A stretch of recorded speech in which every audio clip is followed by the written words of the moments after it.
It's Friday morning. Um, we've all had fun this week clowning uh, in the comments of videos that are posted to the official TikTok account for the White House. It's been an absolute disaster for them. And I think their social media director actually got fired because the rollout was just so utterly horrific.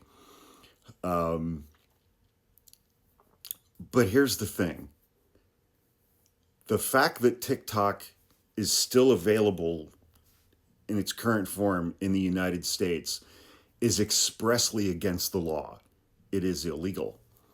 The only reason that we are able to access TikTok currently in August of 2025 is because Donald Trump has instructed Pam Bondi and his Department of Justice to ignore that federal law banning TikTok in the United States.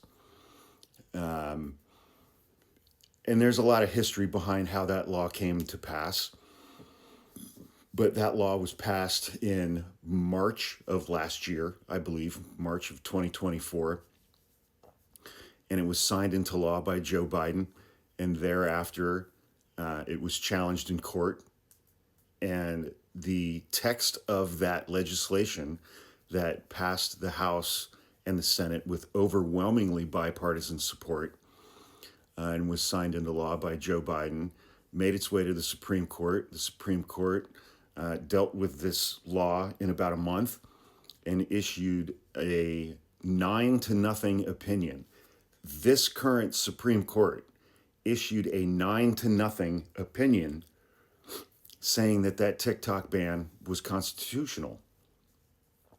The language of that text of the law provides the President of the United States with a single opportunity to extend the date by which TikTok would be banned permanently in the United States by either 70 or 90 days. I can't remember which.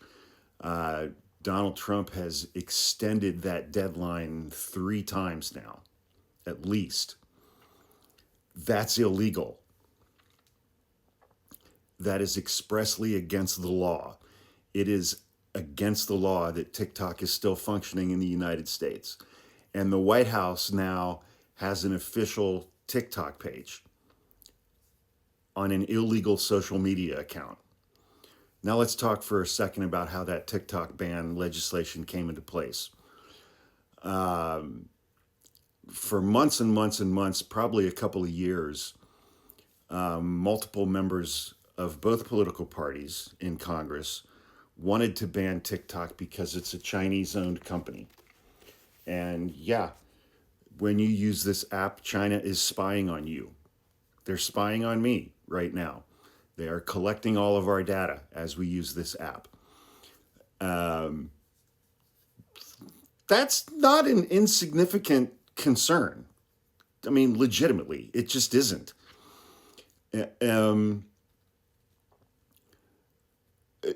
All other major social media platforms that are used in the United States are companies that were started in the United States.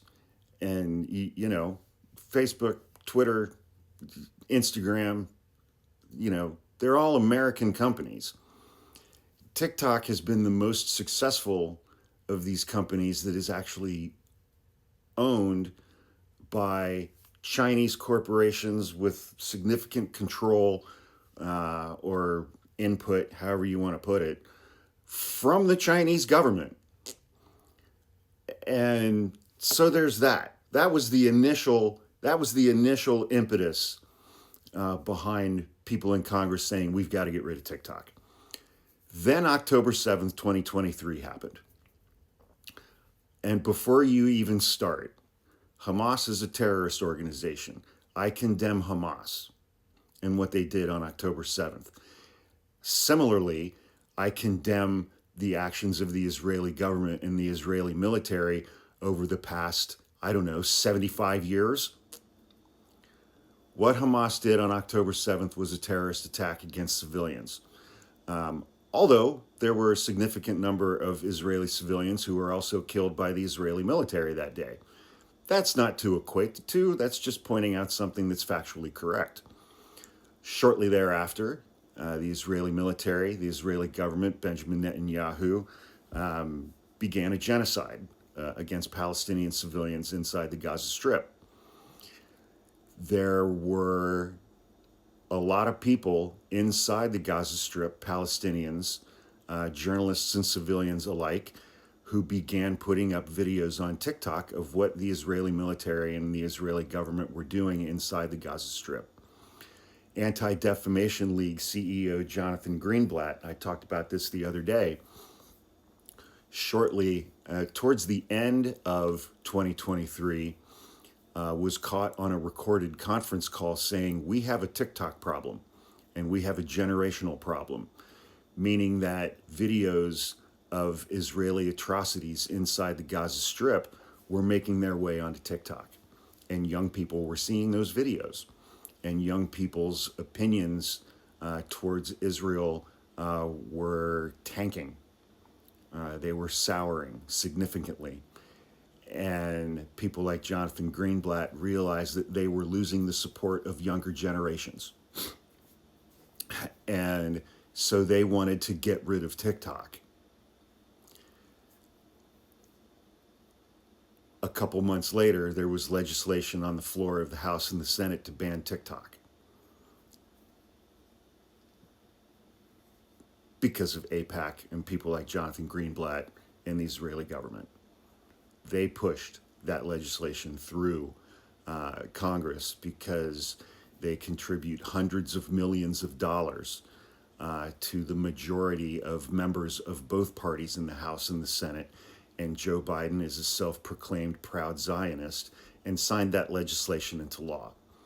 So we have this TikTok ban legislation that was passed in March of 2023 because this social media app that's owned by China and is spying on all of us was being very effectively used to turn younger generations' opinions of Israel negatively. And the Israeli military, Israeli government, Benjamin Netanyahu, AIPAC, Jonathan Greenblatt couldn't have that. So they rammed this legislation through both houses of Congress, got it passed with overwhelmingly bipartisan support, and then Joe Biden signed it into law. That law was upheld by the Supreme Court 9-0. And since the day he took office, Donald Trump has been violating that law on multiple occasions. It is illegal in the United States that TikTok even exists. It is against the law. And yet here we are.